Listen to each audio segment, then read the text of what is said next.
और दिल्ली एनसीआर में कल सर्दी से थोड़ी राहत जरूर मिली, लेकिन आज एक बार फिर दिल्ली वासी शीतलहर के चलते कांपते नजर आए। समूचे उत्तर भारत में सर्दी का सितम जारी है और लोगों को घने कोहरे का भी सामना करना पड़ रहा है। इस वक्त हमारी मौजूदगी है दिल्ली के अक्षरधाम के सामने फ्लाईओवर पर। स्थिति क्या है वो आपको दिखाते हैं। कपिल, जरा आप सामने की तरफ दिखाइए। तो ये NH9 है जो कि दिल्ली मेरठ एक्सप्रेसवे है। यहाँ पर देखिए विजिबिलिटी कितनी कम है कि लोगों को हेडलाइट जलाकर जाना पड़ रहा है। वहीं अगर आप सामने की तरफ देखेंगे तो यहाँ अक्षरधाम है, लेकिन अभी आपको बिल्कुल भी नज़र नहीं आएगा क्योंकि विजिबिलिटी बेहद कम है। अगर मौसम विभाग के आंकड़ों को देखें तो उसके मुताबिक फिलहाल जो स्थिति दिल्ली में बनी हुई है, पालम एयरपोर्ट की अगर हम बात करें पालम इलाके की, तो वहाँ पर डेंसिटी सिर्फ 50 है, सफदरजंग में 100 के करीबन नापी गई है। वहीं पर कुछ जगहें ऐसी भी हैं जहां पर जीरो डेंसिटी है। मसलन हम बात करें तो पंजाब का आदमपुर हो या फिर हलवारा या भटिंडा और सरसावा हिंडन उत्तर प्रदेश का जो है वहां पर, और बरेली में जीरो विजिबिलिटी फिलहाल मापी गई है। तो कुल मिला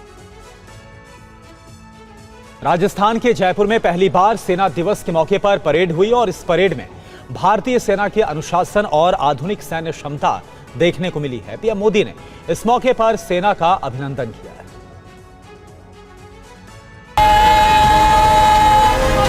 अनुशासन, शौर्य और सेना के अदम्य साहस की तस्वीरें 78वें सेना दिवस पर जयपुर के महल रोड पर भव्य परेड की हैं। परेड में पूरी दुनिया की नजरें भैरव बटालियन पर टिकी रहीं, जो पहली बार सार्वजनिक रूप से दुनिया के सामने आई। ये यूनिट पैरा स्पेशल फोर्सेज और नियमित इन्फेंट्री के बीच एक ब्रिज का काम करती है।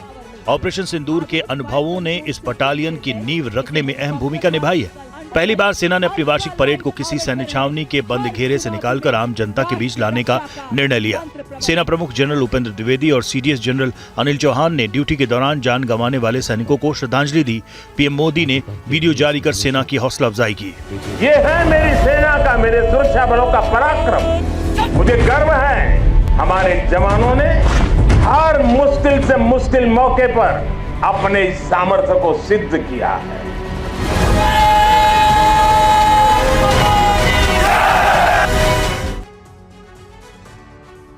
और जयपुर में आर्मी डे की परेड में ऑपरेशन सिंदूर की ताकत नजर आई। परेड में ऑपरेशन सिंदूर में निर्णायक भूमिका निभाने वाले सैनिकों, हथियारों और नई यूनिटों को खास तौर पर प्रदर्शित किया गया।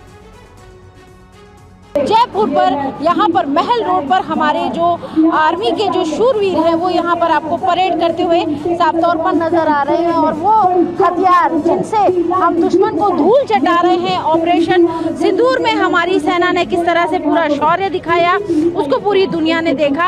और वो सीधी तस्वीर आपको यहाँ इस मार्चिंग परेड के जरिए दिखाई दे रही है। ऑपरेशन सिंदूर के बाद 15 जनवरी यानी आज ये आर्मी डे परेड जो है वो आयोजित किया जा रहा है। ऑपरेशन सिंदूर में गदर मचाने वाले भारतीय सैनिकों और हथियारों की ये बेहद गौरवशाली झलक है। परेड में पहली बार भैरव बटालियन भी मार्च पास करते हुए नजर आ रही है। साथ ही शक्तिमान दिव्यांग को भी शामिल किया गया है।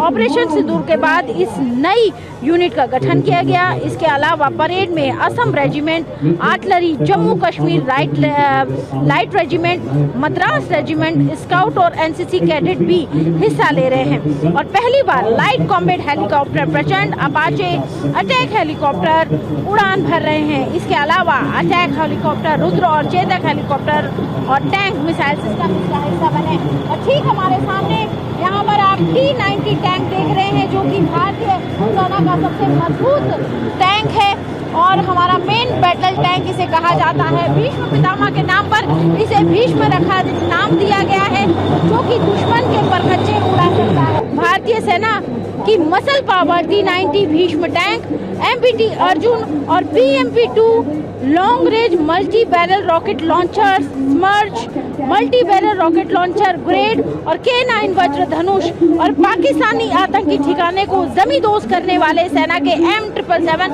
अल्ट्रा लाइट कॉम्बैट जयपुर की सड़कों पर नजर आ रहे हैं। तो यहाँ पर हम आपको झलक दिखा रहे हैं भारतीय सेना के मजबूत हथियारों की जो हमारी सीमाओं की रक्षा करते हैं।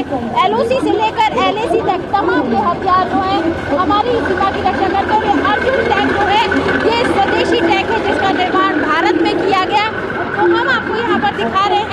भारत की वो मसल पावर जो कि भारत को एक सशक्त और मजबूत भारतीय सेना बनाती है। यहाँ पर अभी हमने आपको दिखाया T-90 टैंक जो कि भारत का सबसे मेन बैटल टैंक है और उसको लगातार अपग्रेड किया जा रहा है। अर्जुन टैंक जो कि भारत की स्वदेशी ताकत का हिस्सा है। तो यहाँ ऑपरेशन सिंदूर की सफलता के बाद ये बेहद खास मौका है हर हिंदुस्तानी के लिए ये देखने का कि हमारी भारतीय सेना कितनी ज्यादा शक्तिशाली है और कितने आधुनिक हथियार उसके पास हैं। और यहाँ पर हम आपको दिखा रहे हैं तमाम वो व्हीकल्स जो कि हमारे LOC और LAC पर तैनात किए गए हैं, खास तौर से क्विक मूवमेंट के लिए और किसी भी तरह के ऑपरेशंस को बॉर्डर पर, सीमा पर